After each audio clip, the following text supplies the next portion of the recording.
physical violence specifically against women. There have been a number of kind of highly reported cases, with celebrities and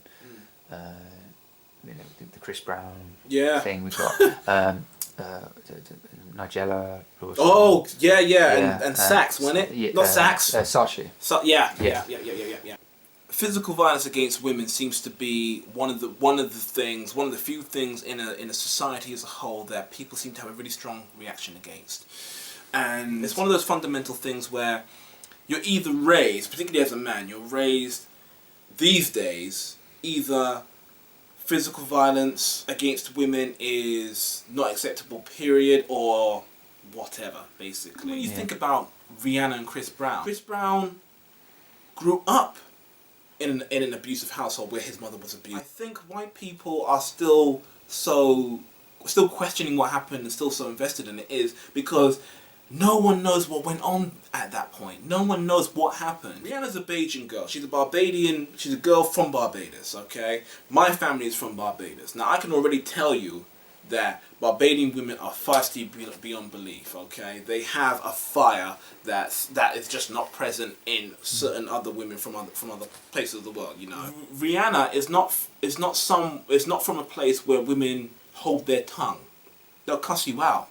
They'll tell you to go suck your mother and all sorts of stuff you wouldn't believe. So all I'm saying is, people wonder what on earth happened. And because everyone is so stum about it, and Chris Brown ain't talking about it, Rihanna is moving on, she's not talking about it, people are still asking questions, even 4 or 5 years down the road. Did Rihanna say something out of turn in Chris Brown's eyes? What happened for him to explode like that? Now, no matter what was said or what happened, none of it's justifiable, but people are still asking the question.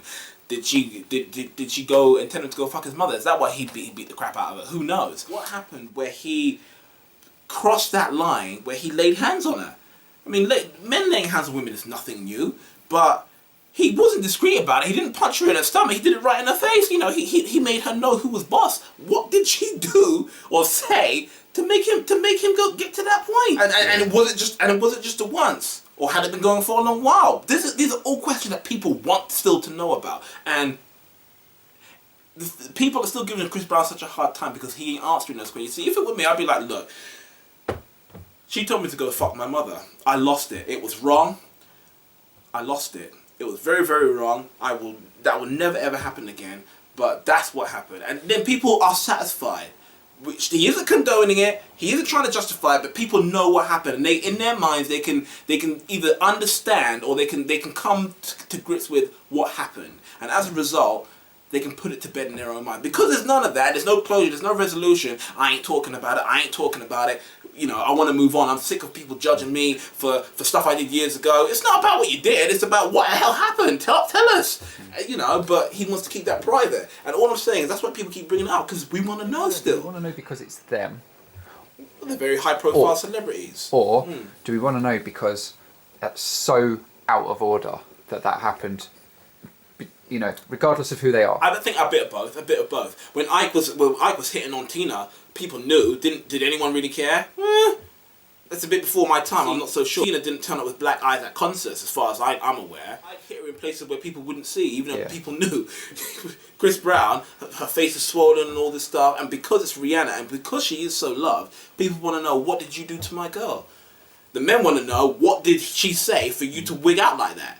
Did she not go back to him after? Years later. A couple of years later. Recently. It kind of begs the question, seriously, what went on? Because I don't know. To go through that, if it is abuse, to go through the abuse and then go back to it. But that's nothing new. Abused women have been going back to their abusive husbands and boyfriends for hundreds and thousands of years. That's a part of the cycle. Chris Brown must be offering something that she needs for her to go back to him. Otherwise, she wouldn't have gone back. Simple. Or even if he wasn't offering something that she needs, she believed he was offering something that she needed. Otherwise, she wouldn't have, or she wanted, or she wouldn't have gone back to him. She wouldn't be the first woman in the world that we think is silly because she's gone back to a relationship that obviously isn't good for her. There's millions of women like that. It is what it is.